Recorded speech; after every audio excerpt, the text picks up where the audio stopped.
They do have a timeout. Decide not to use it. Curry, way downtown. Bang! Bang! Oh, what a shot from Curry!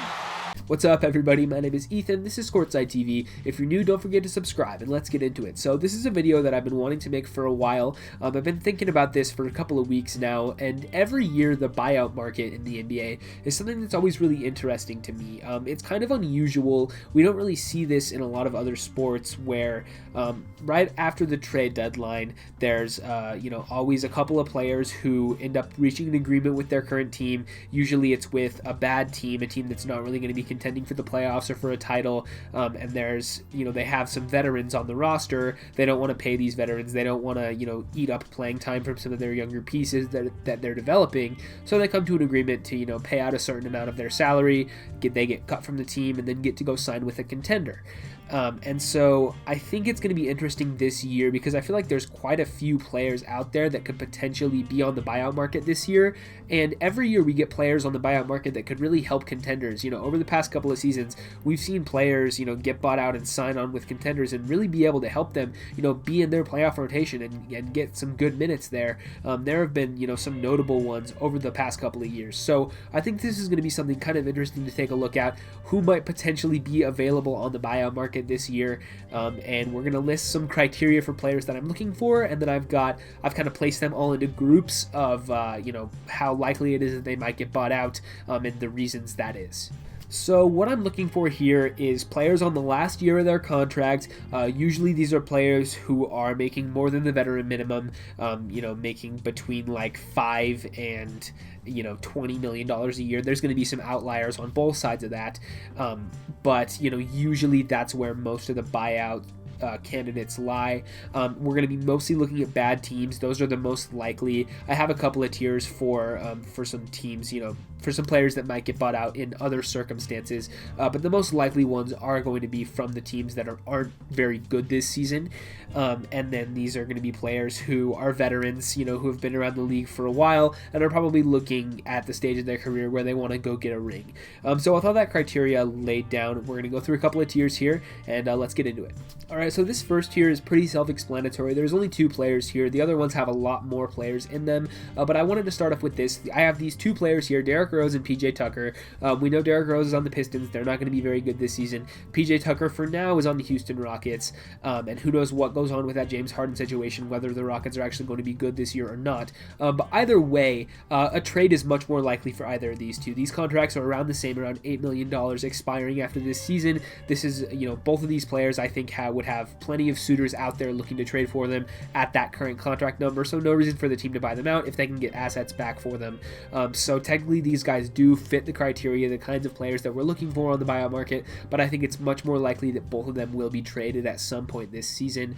So that's going to be my first tier. The trade is much more likely for Derrick Rose and PJ Tucker. And then I also want to throw out these names.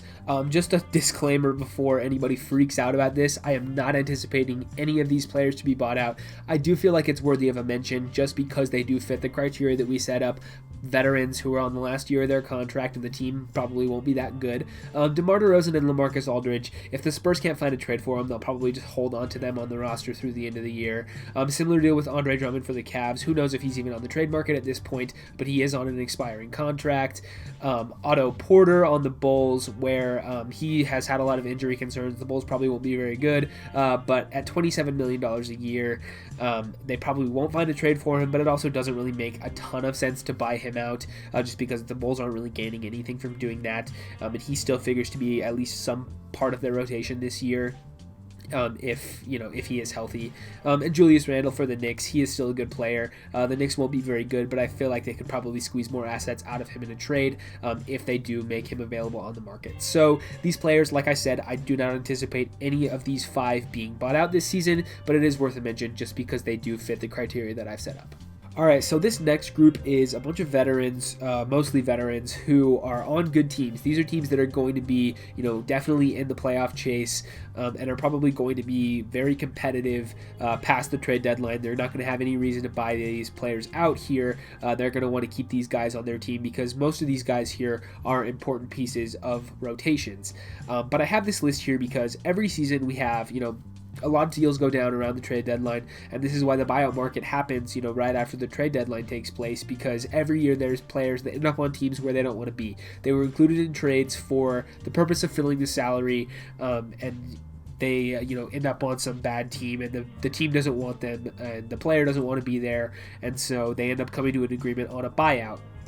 As of right now, all of these players are on contenders and won't be bought out by their current teams, but if for whatever reason they get moved somewhere else, I think we could see something take place, because these guys definitely fit into the salary range and the player description that we set up as our criteria for buyout players. So getting into it here, we have Daniel Tice, Boban Marjanovic, Enes Kanter, all on similar deals. It's about $5 million a year expiring for a center. We could see any of those guys moved and then get bought out. Aaron Baines has a player option for the second season, but I believe you can still buy out a player with a player option. I'm not sure exactly how that works. Robin Lopez is on an expiring. He took the full mid-level from the Wizards. Tim Hardaway and James Johnson, both on the Mavericks. These guys, are making a little bit more, 16 and 18 for those two. But if they do get, traded somewhere else, specifically James Johnson, he's a little bit more of a veteran. You could see him getting bought out there, as well as Tim Hardaway. Yes, he's a little younger, but if he gets traded to some terrible team and they don't really want him, then maybe we could see something happen there. Paul Millsap is on that $10 million expiring. Doug McDermott, Lou Williams, both around $8 million expiring if they get traded somewhere. I have JJ Redick here. He could also, potentially be traded to a bad team and bought out. He's, like 36. He's definitely in the phase of his career to chase championships. I threw Kelly Oubre and Dennis Schroeder in here. I don't foresee either of them getting traded this season, but they are on that expiring around $15 million a year for each of them.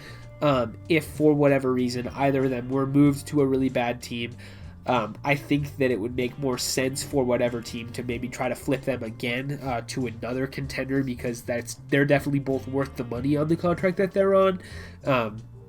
But who knows? Maybe there's some unforeseen circumstances there because they are on the type of contract that it would work with. Patrick Patterson and Nico Melli, I have these guys are both not making too much. It's like $3 to $4 million. But Patterson's a veteran. If he gets traded somewhere, he can get bought out. And Nico Melli also fits in that salary range. He is a little younger than some of these guys, but does kind of make a little sense there. And then this last group of guys are. I have them at the bottom here because I do want to mention that these are potential James Harden destination trade chips. If James Harden was to get moved to Philly or to Miami, these are players that could be included in the trade back to Houston, and in that case, they would definitely be potential buyout candidates if the Rockets do decide to go a full rebuild route. And if not, maybe if they're in a different trade, it's a similar situation to any of these guys above them. So Danny Green, Mike Scott from the Sixers, both expiring contracts. And then for the Heat here, it's a little bit more difficult because Kelly Olynyk's expiring. That would make sense there. But for Myers Leonard, Andre Iguodala, and Avery Bradley, all of them have player options, similar to how I mentioned for Aaron Baines. I'm not exactly sure how that works. I believe you can do a buyout for a player option. It depends on what the player wants to negotiate with whatever team it is. But it depends on how much they'd be willing to leave on the table to get out of that contract, I believe. So we'll just have to see how things work out with those guys. But I do want to mention them because potentially, if they do get traded for James Harden and the Rockets try to not be very good this season, then I could definitely foresee a scenario where players from the Heat or Philly do end up getting bought out this year. All right, so this is the if they suck tier. These are teams that are going to be probably trying to contend for the playoffs. But if their season isn't going well around the trade deadline, then maybe they have an injury or their team is just not performing up to expectations, you could see these guys getting moved. If they can't find a trade for them, maybe then there's a option on the buyout market for these teams, for these players to get out of there and try to chase a championship.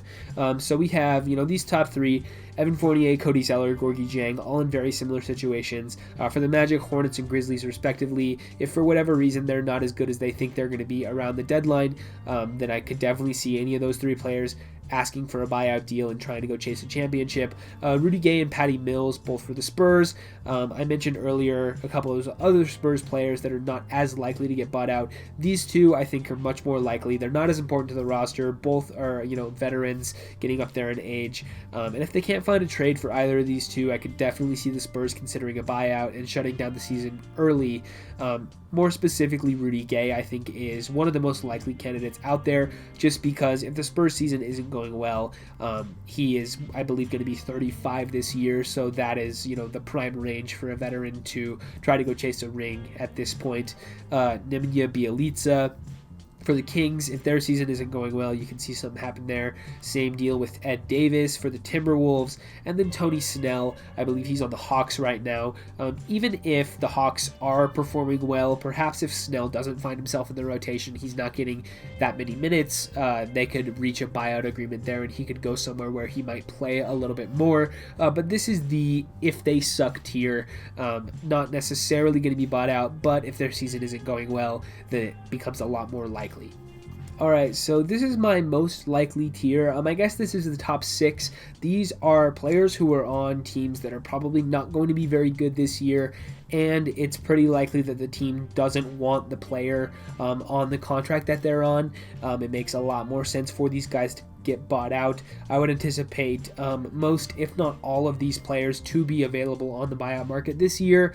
So let's get through it.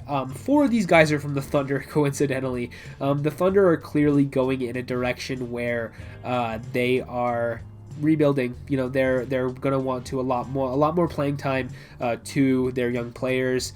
Let their guys develop, and they have to play some of the veterans on this roster, like Al Horford, but some of these other players are, definitely not in the timeline, and so it makes a lot more sense for them to get rid of them. George Hill, I believe, has 2 years left on his deal, but potentially they could come to an agreement there where they can, get rid of him, or maybe there's a trade in the works. That's a tradable player, but if not, maybe there's a circumstance there. But I guess if he has 2 years left, it becomes a little less likely. Maybe he sticks the season in Oklahoma City. They trade him in the offseason.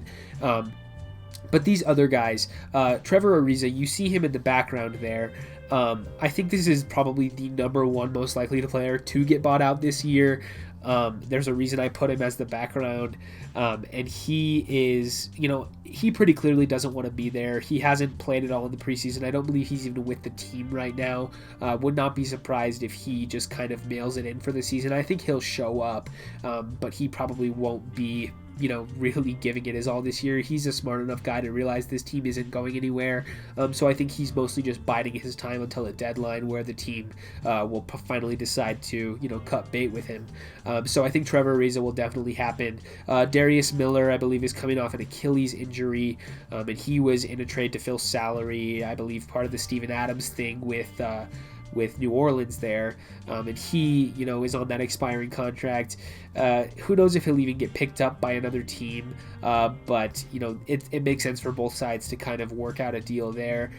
Mike Muscala is on a little bit, I believe it's not the veteran minimum, but a little bit more, and he's been actually playing well in the preseason, but I don't think OKC wants to invest time and development into, a guy, what is he, like 28, 29, 30, he's getting up there, he's a veteran, so it makes sense, I think, for both sides to kind of cut that off there. JaVale McGee ended up on the Cavaliers.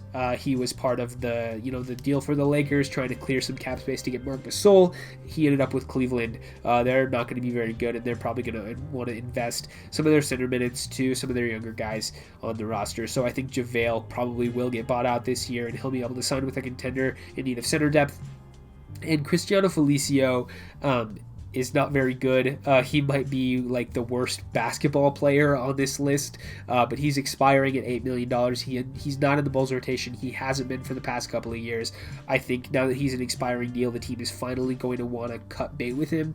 And it is sort of a trade asset around the deadline time just to fill salary if you're trying to bring in somebody who's making a little bit more money, but after that happens, if they don't deal him, or even if he gets dealt somewhere else, they'll probably do a buyout for him. So I think it's extremely likely that Felicio does end up on the buyout market. Now if another team is actually going to want to pick him up after he does get bought out, who knows, right? He might not even be worth that veteran minimum, much less $8 million.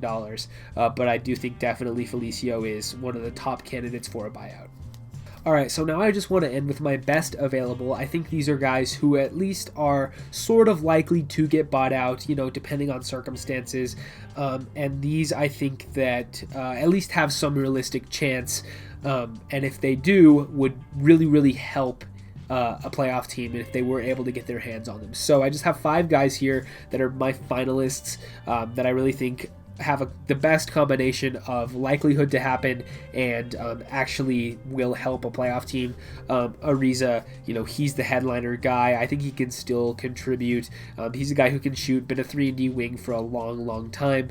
And as recently as last off season, he was signing that big contract with the Kings. He's ended up getting traded a couple of times since then, but he's definitely, I think, can still contribute, especially getting him on a veteran minimum seems like pretty good value.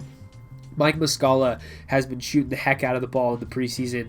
I really like his skill set as a stretch big. He's not going to, swing a playoff series, I don't think. But if you can get him out there, if he's available, I think it makes a lot of sense for some teams to give him a chance and bring him in. I think he belongs on a good playoff roster. Nemanja Bjelica, similar deal, stretch big. If the Kings don't end up being very good, which I think there's a pretty good chance that they won't be, I think Bjelica is a good candidate for any team to bring in as a minimum deal, as a flyer on potentially he can play in the playoff rotation. I think he's definitely worth that. Similar deal with Rudy Gay. I mentioned he's a veteran. I think it makes sense for the Spurs to consider buying him out this year. And if they do get rid of him, then he's 35 years old. He can definitely still contribute. He's been a really good scorer over his career. I think he can be on a good playoff roster. James Johnson is an interesting one just because the Mavericks obviously aren't going to be a bad enough team to consider buying him out.